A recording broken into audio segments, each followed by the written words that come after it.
कोई बॉलर आता है आपके पास, वो या तो अनफिट हो जाता है या आप उसको बाहर कर देते हैं, कोई समझ से बाहर है। मेरी तो समझ से बिल्कुल बाहर है कि क्यों अनफिट होता है भाई। पीछे से वो फर्स्ट क्लास बिल्कुल ठीक खेलता हुआ आता है, सारी चीजें बिल्कुल ठीक उसकी होती हैं, जैसे ही वो पाकिस्तान टीम में आता है वो अनफिट हो जाता है। आज न्यूजीलैंड पाकिस्तान का सेकंड T20 हुआ, जिसमें आप ये कह सकते हैं कि पाकिस्तान की इतनी अच्छी परफॉर्मेंस नहीं रही कि हम लोग वो भी मैच इजीली हार गए। और मैं क्रेडिट देता हूं यहाँ पे न्यूजीलैंड की टीम को, उनके कैप्टन को, कि उन्होंने जिस तरह की कप्तानी की और उनके तमाम बैट्समैनों को जिस तरह का उन्होंने यूटिलाइज किया पाकिस्तान की बॉलिंग को। उन्होंने समझ लें कि वन साइडेडली उन्होंने मैच विन कर लिया था सर्कल में ही। लेकिन मैं सबसे पहले बात करूंगा पाकिस्तान क्रिकेट टीम के बैटिंग ऑर्डर की, और जिस तरह की परफॉर्मेंस है पाकिस्तान क्रिकेट टीम के बैट्समैनों की। जैसे कि मैंने अपनी पिछली वीडियो में बोला था कि सबसे पहले आपकी फर्स्ट प्रायोरिटी होनी चाहिए थी Usman Khan, as a opener आप उसको खिलाते, लेकिन ठीक है आपने उसको एक और चांस दिया। वो फिर सेकंड टाइम वही शॉट पे आउट हुआ, फिर वो जीरो पे आउट हुआ। मेरी बेस्ट विशेस उसके साथ हैं। ऐसा होता है क्रिकेट में, ये नहीं है कि उसकी क्रिकेट खत्म हो गई है। लेकिन यहीं पे बात एक आ जाती है कि जो मैं भी और भी प्लेयर्स और भी हमारे जो मीडिया के लोग हैं वो ये इस पे जरूर बात करते हैं, जो पाकिस्तान के बैट्समैनों में मैच्योरिटी नजर आनी चाहिए थी वो बिल्कुल भी नजर नहीं आई सेकंड मैच में भी। और वो जो कहते हैं जी हमने पावर हिटिंग वाला कैंप करवाया, या मेरा नहीं ख्याल कि पावर हिटिंग के का वो यहाँ पे वो नजर आया है। वो क्यों नहीं नजर आया कि वो जो समझ रहे थे कि भाई उधर की हम यहाँ से कैंप करके जाएंगे, वहां पे बड़ी आसान कंडीशनें मिलेंगी। भाई ये गलत फहमी है। पावर हिटिंग के साथ साथ थोड़ी सी गेम अवेयरनेस होनी चाहिए कि हमने किस बॉलर को टारगेट करना है और हमने कौन सा शॉट करना है, और कौन से आप अगर आप मैच देखें तो उन्होंने ज्यादा शॉर्ट पिच बॉल किए हैं, उन्होंने एक दो आगे बॉल किए हैं, तो आपने उस पर बाउंड्रीज ली हैं। आपने आज के मैच में ज्यादा कट पुल पे रहे हैं, तो आप देखें कि आपने कितना स्कोर किया, जो कि मैंने अपनी पिछली वीडियो में बोला था। तो आप जैसे मैंने बोला कि पावर हिटिंग सामने नहीं होती, पावर हिटिंग इधर भी होती है, लेग साइड पे भी होती है, ऑफ साइड पे भी होती है, एक्स्ट्रा कवर भी होती है। तो अगर आपने ये पावर कैंप जो करवाया था, आपने इन प्लेयरों को ही करवाया था, तो आप लोग इनसे ये भी पूछेंगे भाई पावर कैंप में हमने आपको किस चीज की प्रैक्टिस करवाई थी, वो अभी तक चीज सामने नहीं आई। और दूसरा मैं एक चीज यहां पे जरूर हाईलाइट करूंगा, जैसे मैंने पिछले मैच में भी और पिछली अपनी वीडियो में भी बोला था कि समझ नहीं आ रही मुझे कि Shadab as a batting allrounder है कि बॉलिंग ऑलराउंडर है, कि वो आया है बैट्समैन से ऊपर आया, उसने ठीक है स्कोर किया है, नो डाउट, लेकिन मेन उसका जो आप कह सकते हैं जो रोल है वो एज ए बॉलिंग है, कि वो सिर्फ एक ओवर उसने किया, मेरी समझ से बाहर है। और मैं यहाँ पे जैसे मैंने न्यूजीलैंड के कैप्टन को क्रेडिट दिया है, तो मैं यहाँ पे पाकिस्तान के कैप्टन को थोड़ा सा कह लें कि मैं क्रिटिसाइज करूंगा, जो कि मेरी समझ में नहीं आया कि वो कप्तानी कैसी हुई है। अगर आप ये देखें, मैं अब बात करता हूं न्यूजीलैंड के बैट्समैनों की, कि उनको जो टारगेट मिला उन्होंने कितनी आसानी से अचीव किया। कि हमारा पहला ओवर शहनशाह ने मेडन किया, ठीक है, उसका आउटस्टैंडिंग ओवर था। उसके बाद दूसरे ओवर में अली को 20 रन हुए। आप ये देखें कि उन्होंने कैसा यूटिलाइज किया हमारे बॉलरों को। फिर तीसरा ओवर शहीनशाह ने किया, उसमें उसको 26 रन हुए, ठीक है।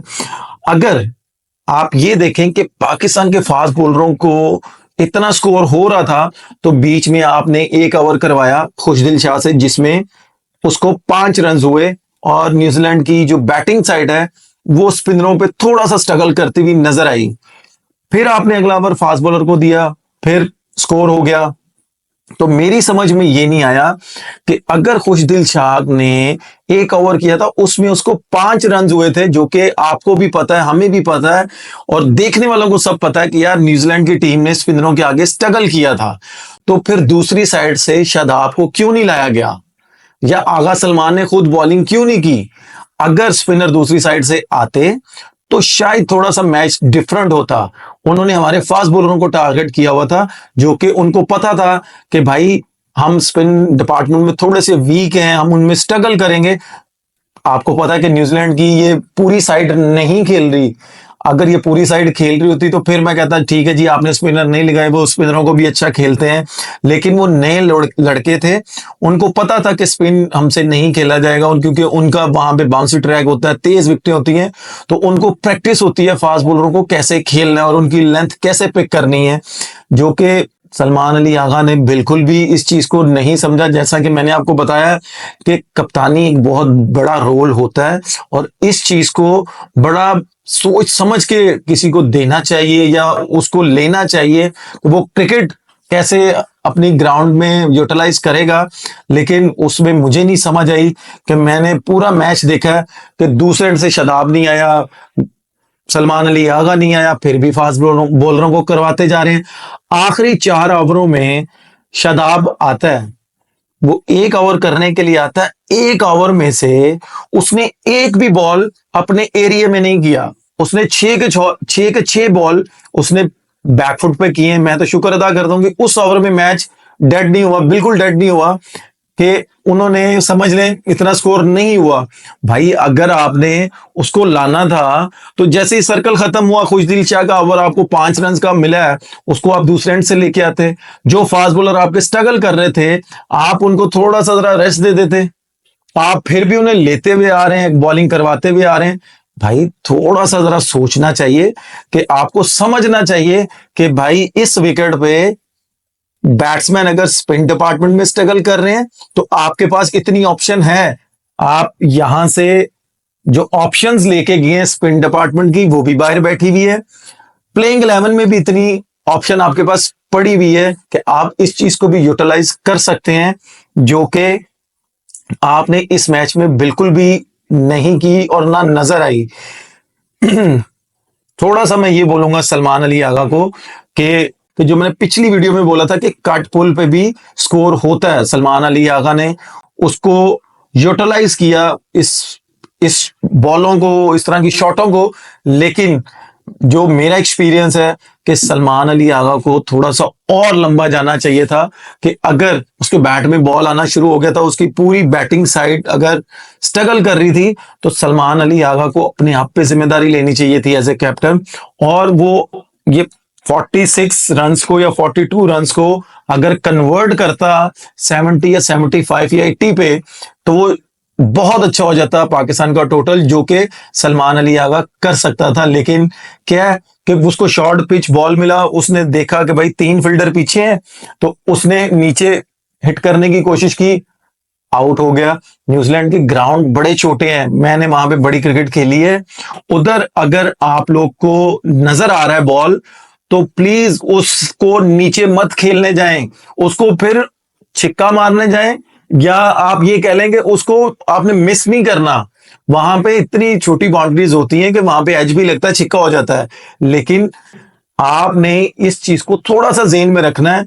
वहां पे जो कोचिंग स्टाफ है उनको भी ये बताना पड़ेगा बैट्समैनों को कि भाई इधर कैसे खेलना है और जो भी बॉल आती है उसको हमने कैसे हिट करना है। लेकिन मैं यहां पे बात जरूर करूंगा, जो हमारा बॉलिंग यूनिट है, फास्ट बॉलिंग यूनिट, कि पिछले कितने मैचों से या कितने महीनों से कितनी सीरीजों से वो स्ट्रगल करता हुआ नजर आ रहा है।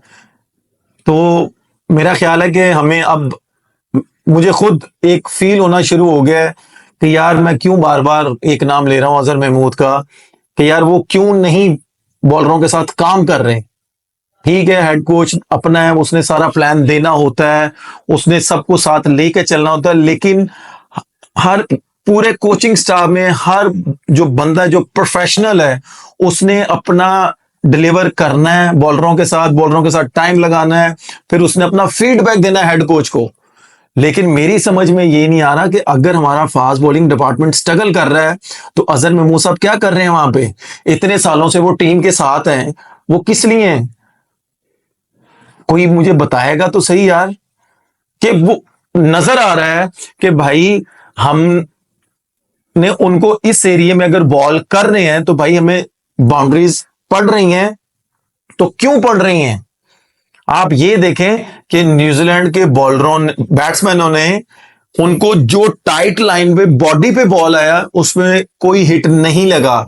जहां न्यूजीलैंड के बैट्समैनों के आर्म खुले हैं और उनको थोड़ी सी बॉल अवे मिली है या शॉर्ट पिच बॉल मिली है, उन्होंने माशाल्लाह बहुत लंबे लंबे छिक्के मारे हैं कि मैं इस तरह के छिक्के मैंने देखे ही नहीं, क्योंकि मेरा भी इस ग्राउंड में डेब्यू हुआ था। और समझ लें कि मैंने भी इस ग्राउंड में बड़ा अच्छा स्कोर किया था, और इतने बॉल नहीं स्टेडियम से बाहर गए थे कि जितने इस मैच में चले गए थे बाहर। तो थोड़ा सा अजहर महमूद साहब इन पे काम करें, आपकी मेहरबानी है।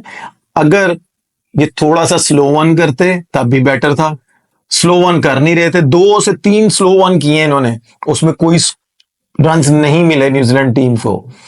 ये जितना तेज बॉल कर रहे थे और उनके आम खुलने दे रहे थे, तो वो उतने लंबे लंबे छिक्के खा रहे थे, उतनी बाउंड्रीज मिली थी। आप ये देखें कि पहला ओवर मिडन हुआ है और उसके बाद पूरा मैच उन्होंने सर्कल में डेड कर दिया है। ये थोड़ा सा जरा इन पे थोड़ा सा फोकस करें, और अजहर महमूद साहब इनको थोड़ा सा बताएं, अगर आप इतने साल टीम के साथ हैं, बॉलर्स क्यों नहीं डेवलप कर रहे आप? बॉलर इतने डेवलप करें कि आपके पास बेंच स्ट्रेंथ स्ट्रांग होनी चाहिए, कि इनको भी वेकअप कॉल जाए कि भाई अगर आप नहीं करोगे, मैंने ये पीछे बॉलर रेडी किए हुए हैं।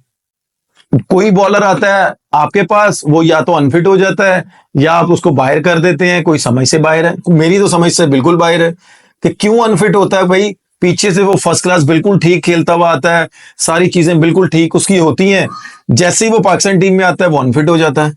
आप ऐसा क्या करवाते हैं उन्हें कि वो बॉलर अनफिट हो जाता है? आपसे मेहरबानी है कि उनकी स्किल पे काम करें, उनको इधर उधर की बातों में या इधर उधर के कामों में मत उलझाएं। उनसे बॉलिंग करवाएं लंबी, जितनी जितनी लंबी वो बॉलिंग कर सकते हैं, उससे उनकी फिटनेस भी इंप्रूव होगी, उनकी लाइन ऑफ लेंथ भी इंप्रूव होगी। बाहर बेंच में बैठे फास्ट बॉलर भी ये विश करेंगे कि कभी हमें मौका मिलेगा तो हम पाकिस्तान के लिए डिलीवर करेंगे, और जो अंदर खेल रहे होंगे उनको भी पता होगा कि यार नहीं परफॉर्म करेंगे तो हम लोग बाहर हो जाएंगे। आप ये देखें कि आपको ये सोचना चाहिए था कि धानी, खुरम, फिर वो आमिर जमाल, फहीम, कहां है वो यार? ये तो मुझे नजर नहीं आए। मीर हमजा कहां है? स्नैन कहां है? मेरी समझ से बाहर है। पीएसएल में वो हर जगह खेल रहे होते हैं, हर लीगों में वो खेल रहे होते हैं, लेकिन पाकिस्तान टीम में नहीं होते। पाकिस्तान की जो बेंच स्ट्रेंथ है उसमें नहीं नजर आते। वो किधर है? मेरी समझ से बाहर है। तो प्लीज उनको वापस लेके आए और उन पे थोड़ा सा काम करें, और उनको इस तरह डेवलप करें कि वो ये समझें कि भाई हमने डिलीवर करना है पाकिस्तान को। अब आप मुझे खुद बताएं अजहर महमूद साहब, और मैं पाकिस्तान की आवाम से एक सवाल करना चाहता हूं कि पिछली कितनी सीरीजों से शहीन शाह ने, नसीम शाह ने और हारिस रऊफ ने अपने पूरे स्पेल्स में कितने कितने रन दिए? मैं ये बिल्कुल भी नहीं कहता कि जी वो हमारे इतने अच्छे बॉलर्स नहीं है। ऐसा टाइम आता है कि बैड टाइम आता है, बुरा टाइम चल रहा होता है हर प्लेयर पे, लेकिन आपने इन प्लेयरों को कैसे यूटिलाइज करना है कि अगर आपके पास बेंच स्ट्रेंथ होगी ना तो आप उनको ग्राउंड में लेके जाएंगे, आप इनको थोड़ा सा रेस्ट देंगे, टूर में रखेंगे, साथ 1 मैच 2 मैच रेस्ट देंगे, फिर आप इनको अंदर लेके जाएंगे। जो कि हमारे टाइम पे हमारे कप्तान ऐसा करते थे कि भाई अगर 3 बॉलरों में से एक बॉलर स्ट्रगल कर रहा होता था ना, तो वो उनको ये नहीं कहते थे कि भाई पूरा टूर हमने आपको बेंच पे बिठाना है। वो अगला मैच उससे बात करते थे और उससे ये कहते थे कि भाई जाके थोड़ी सी ये प्रैक्टिस करो और हम आपको वापस लेके आएंगे। वो जो बेंच पे बैठा होता था ना बॉलर, वो आता था और वो भी उसी तरह की परफॉर्मेंस देता था, लेकिन क्या थी कि हमारी फर्स्ट ऑप्शन जो हमारे कप्तान थे, वो उनका जो मेन बॉलर उन्होंने रेस्ट करवाया था उसको फिर वापस लेके आते थे। जब तक आपका बेंच स्ट्रेंथ स्ट्रांग नहीं होगा तो आप इसी तरह स्ट्रगल करते रहेंगे। इसके साथ ही मुझे इजाजत दीजिए, अगले मैच में फिर मैं आपके पास आऊंगा। पाकिस्तान जिंदाबाद।